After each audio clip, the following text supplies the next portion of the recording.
I will tell you a story.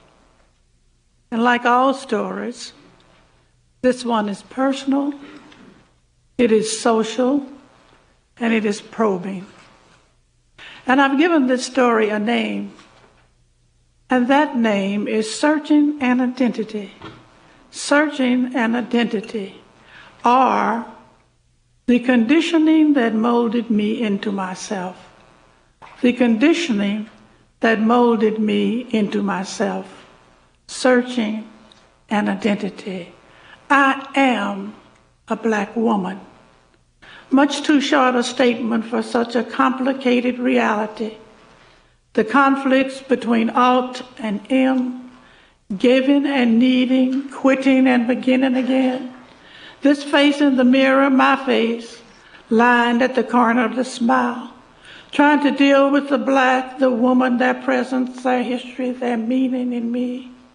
This search for God, though I doubt as intensely as I believe, circles and dips like a tornado into undiscovered areas of who I am, routing out familiar securities, bringing to the surface an awful uneasiness, then spinning itself in the dizzy world of New York life.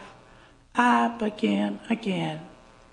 I am a black woman, a woman of God, as was my mother and her mother's mother, the slave. This belief fortified both the blackness and the woman they taught me. Hard times, God, mean white folks, and hard black men were as inseparable from life as pain and death. Nobody knows the trouble you're going to see but Jesus. God will take care of you. Precious Lord, take your hand, lead you on. God moves in the mysterious ways his wonders to perform. These songs, sang to me by the women of my family, proved to them that God moved life to a deeper meaning and a greater satisfaction beyond history. They believed my mother, and her mother's mother, the slave. The events of my history and the facts of their faith warred at the center of my being as I moved inside and outside the civil rights movement, looking for a new way of saying, I am a black woman. Up the dirt roads of rural Alabama, through hot southern boulevards, marching with the youth of my time, turning over southern mindsets, getting wounded along the way, singing, we shall overcome someday. They spat on us. I spat back, showing them the new meaning of black. Yet there was more of me that needed telling, the woman part. Crouching like a guilty child in a kitchen corner, she, I, woman, glibly repeated Eldridge Cleaver's proclamation, we shall have our manhood or the world will be raised in our attempts. She, I, woman, had no idea that within the context of this declaration, black woman had no meaning except babies, pain, and standing behind your man. 1975 began a weary time. The movements were silenced by the process rhetoric forgot to mention. The ruthless accumulation of power and its concomitant, the inequitable distribution of goods. The movement left me, black woman, with the definition forged in the heat of its power politics. The only position for a woman in the movement is prone, Stokely Carmichael's quip. Many male liberators agreed. My body was much too spent for a pleasant love affair. The events of my history lost solid ground. I returned to the facts of my ancestors' faith, strained through a different medium. The distance between me and the movement, my mother's God on wobbly legs, and my stubborn insistence that I am all that I am, black and woman, and I will be. But to make any affirmation about my woman identity, I needed new ideas. I needed a broader worldview, a woman sustaining and affirming a divinity who didn't want me to sing the sad songs or to believe that black women's history only achieved greater meaning beyond history. Depressed and disillusioned, I stumbled into Union Theological Seminary in New York City. Long ago, I had dismissed the church. I had said it is an inane institution unable to face the hard tasks of justice seeking. But here at Union, 20-odd years ago, I met Beverly Harrison and her feminist teaching. With love, concern, and friendship, she taught me I must look again at the conditioning that had molded me into myself.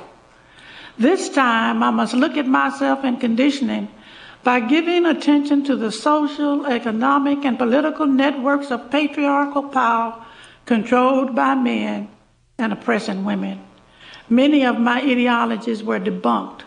I realized I had been looking at the world and my life only through male-colored glasses. Alice Walker was exactly right.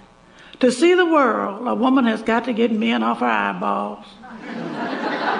My worldview broadened as I realized that I was part of a global community of women who lived under the sway of patriarchal domination.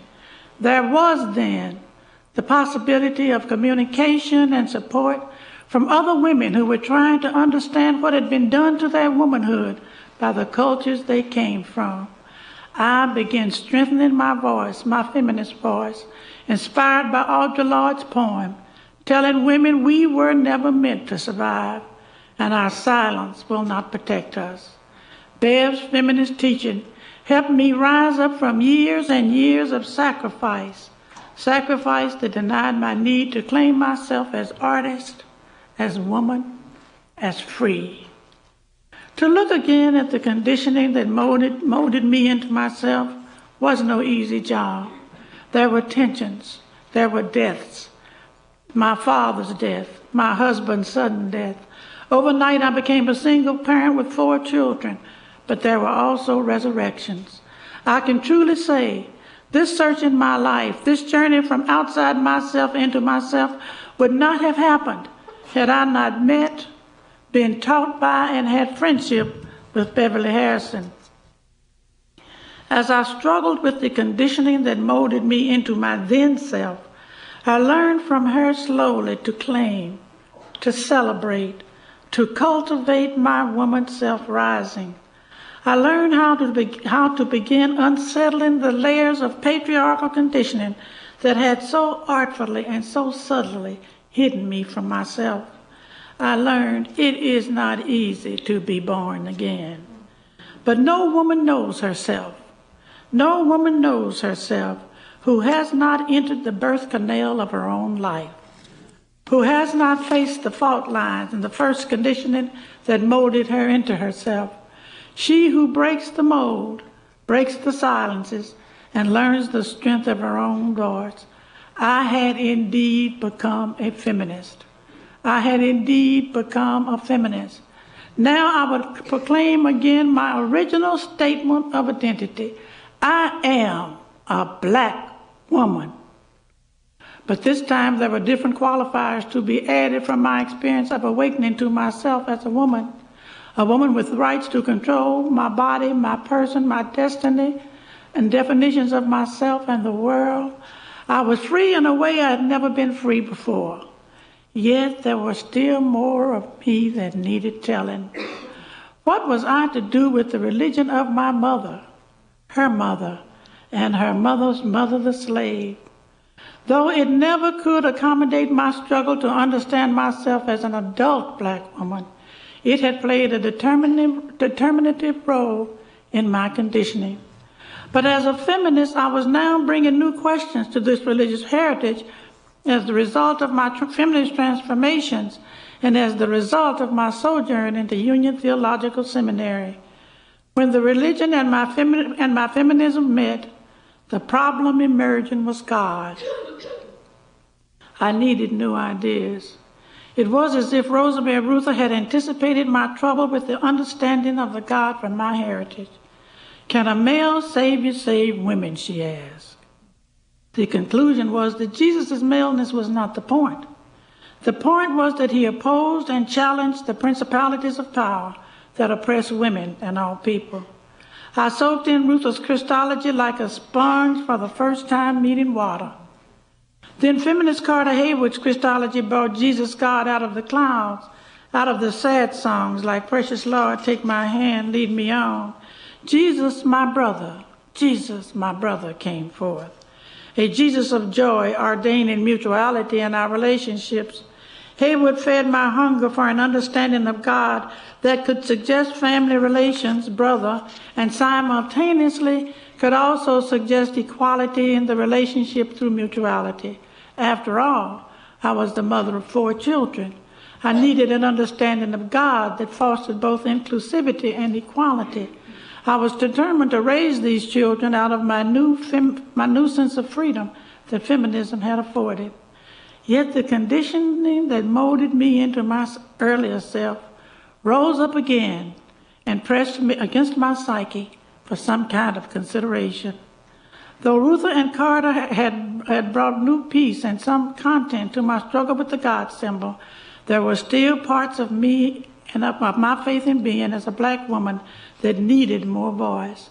Black liberation theology met some part of the need with this explication of what it defined as the blackness of God.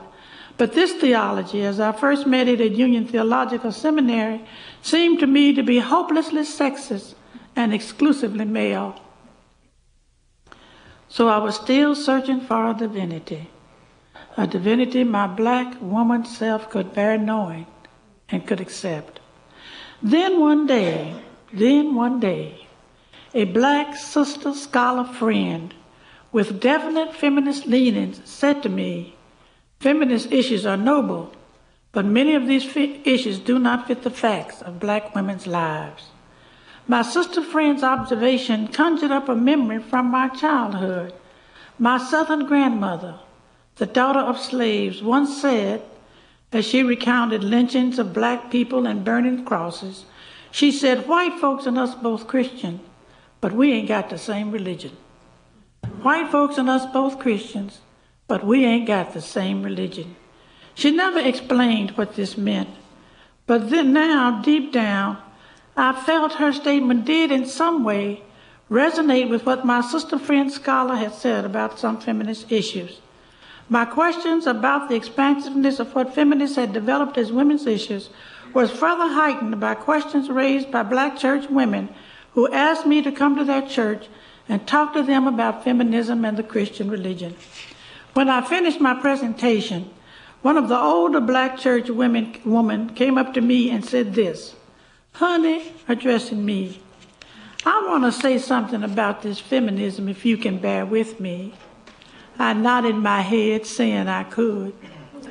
This all reminds me, she said, of the day I went into a fancy dress shop downtown and saw a real pretty dress. The colors in that dress blended just right. The design was modern and fashionable. The buttons in front looked real pretty on the material. Everything about that dress looked just right.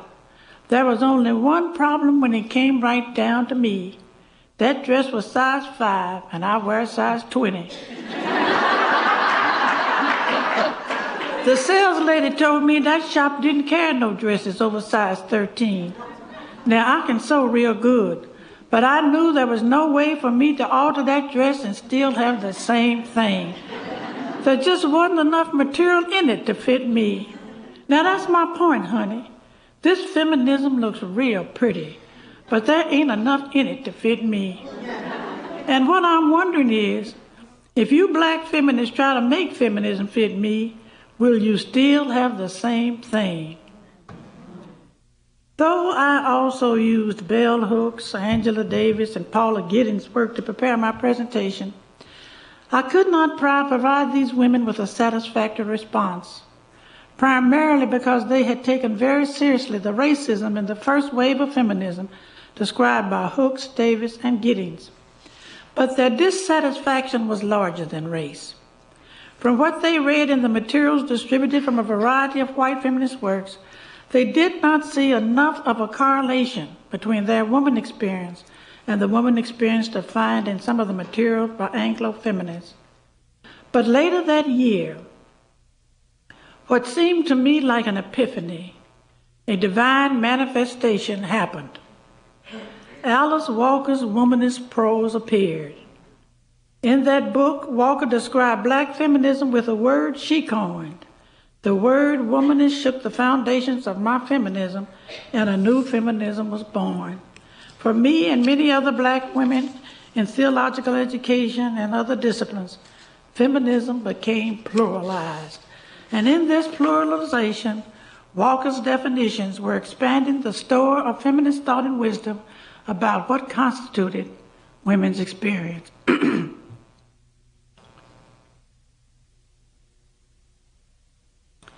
Walker's definition of womanism provided cultural codes that could bring womanism into the hermeneutical circle of Christian theology in a way that allowed black Christian women to stand tall, firm, and proud on their two theological feet. These cultural codes privileged black women's leadership and black women's ways of being in the world. Womanism, as one of the varieties of feminism, brought religion and me together in an affirmation of the Spirit. And this woman's spirit energizes my faith-based activism working in the world today. Becoming a feminist, womanist woman in the work of the Spirit, I found the best way for me to say, I am a black woman, and I will be. Examining the conditioning that molded me into myself, I have learned to affirm what Judith Plaskow and Carol Chris long ago termed woman's spirit rising, my woman's spirit rising, my own woman's spirit rising, a black woman's spirit rising. Now, like the old slave woman newly freed, I can testify it's a great life if you don't weaken. That's right.